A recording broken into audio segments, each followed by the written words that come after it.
Jérémie, chapitre 31. En ce temps-là, dit l'Éternel, je serai le Dieu de toutes les familles d'Israël, et ils seront mon peuple. Ainsi parle l'Éternel, il a trouvé grâce dans le désert, le peuple de ceux qui ont échappé au glaive. Israël marche vers son lieu de repos. De loin l'Éternel se montre à moi. Je t'aime d'un amour éternel. C'est pourquoi je te conserve ma bonté. Je te rétablirai encore, et tu seras rétabli, Vierge d'Israël. Tu auras encore tes tambourins pour parure, et tu sortiras au milieu des danses joyeuses. Tu planteras encore des vignes sur les montagnes de Samarie. Les planteurs planteront et cueilleront les fruits. Car le jour vient où les gardes crieront sur la montagne d'Éphraïm. Levez-vous, montons à Sion, vers l'Éternel, notre Dieu. Car ainsi parle l'Éternel, poussez des cris de joie sur Jacob, éclatez d'allégresse à la tête des nations. Élevez vos voix, chantez des louanges, et dites, Éternel, délivre ton peuple, le reste d'Israël. Voici, je les ramène du pays du septentrion, je les rassemble des extrémités de la terre. Parmi eux sont l'aveugle et le boiteux, la femme enceinte et celle en travail. C'est une grande multitude qui revient ici. Ils viennent en pleurant, et je les conduis au milieu de leurs supplications. Je les mène vers des torrents d'eau, par un chemin uni où ils ne chancellent pas. Car je suis un père pour Israël, et Éphraïm est mon premier-né. Nations, écoutez la parole de l'Éternel, et publiez-la dans les îles lointaines. Dites, celui qui a dispersé Israël le rassemblera, et il le gardera comme le berger garde son troupeau. Car l'Éternel rachète Jacob, il le délivre de la main d'un plus fort que lui. Ils viendront et pousseront des cris de joie sur les hauteurs de Sion. Ils accourront vers les biens de l'Éternel, le blé, le moût, l'huile, les brebis et les bœufs. Leur âne sera comme un jardin arrosé, et ils ne seront plus dans la souffrance. Alors les jeunes filles se réjouiront à la danse, les jeunes hommes et les vieillards se réjouiront aussi. Je changerai leur deuil en allégresse, et je les consolerai. Je leur donnerai de la joie après leur chagrin. Je rassasierai de graisse l'âme des sacrificateurs, et mon peuple se rassasiera de mes biens, dit l'Éternel. Ainsi parle l'Éternel, on entend des cris à Rama, des lamentations, des larmes amères. Rachel pleure ses enfants. Elle refuse d'être consolée sur ses enfants, car ils ne sont plus.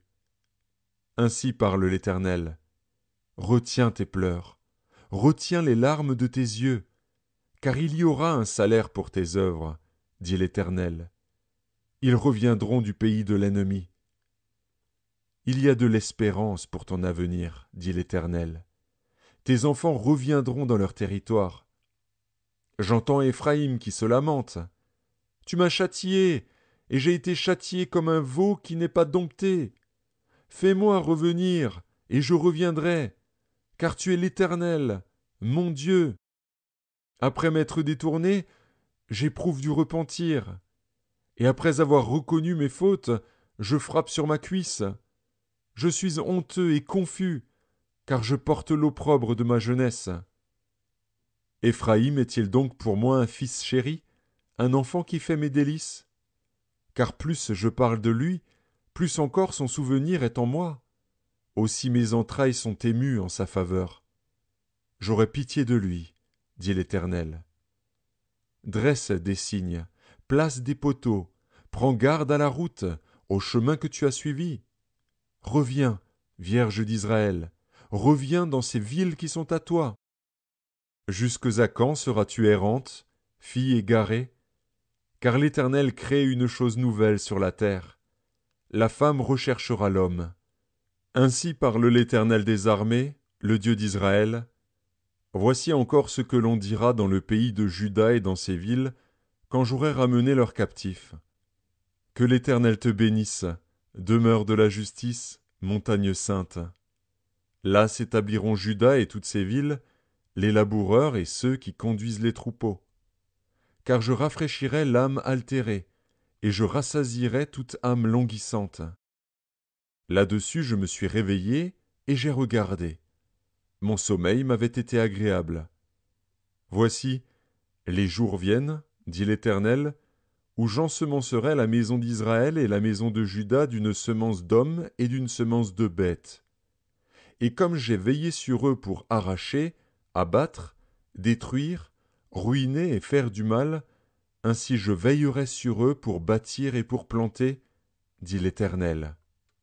En ces jours-là, on ne dira plus « Les pères ont mangé des raisins verts, et les dents des enfants en ont été agacées. » Mais chacun mourra pour sa propre iniquité.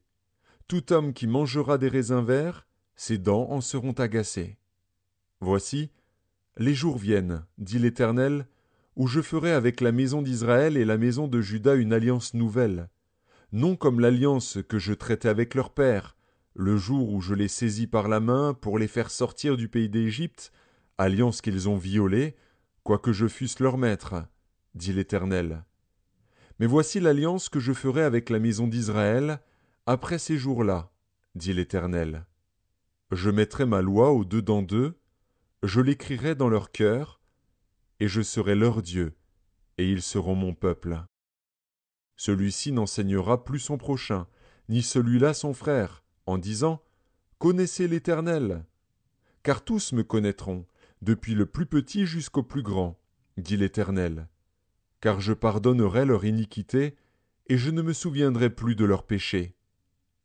Ainsi parle l'Éternel, qui a fait le soleil pour éclairer le jour, qui a destiné la lune et les étoiles à éclairer la nuit, qui soulève la mer et fait mugir ses flots, lui dont le nom est l'Éternel des armées. Si ces lois viennent à cesser devant moi, dit l'Éternel, la race d'Israël aussi cessera pour toujours d'être une nation devant moi. Ainsi parle l'Éternel, si les cieux en haut peuvent être mesurés, si les fondements de la terre en bas peuvent être sondés, alors je rejetterai toute la race d'Israël à cause de tout ce qu'ils ont fait, dit l'Éternel. Voici, les jours viennent, dit l'Éternel, où la ville sera rebâtie à l'honneur de l'Éternel, depuis la tour de Hananil jusqu'à la porte de l'angle. Le cordeau s'étendra encore vis-à-vis, jusqu'à la colline de Gareb, et fera un circuit du côté de Goath. Toute la vallée des cadavres et de la cendre, et tous les champs jusqu'au torrent de Cédron, jusqu'à l'angle de la porte des chevaux à l'Orient, seront consacrés à l'Éternel, et ne seront plus à jamais ni renversés ni détruits.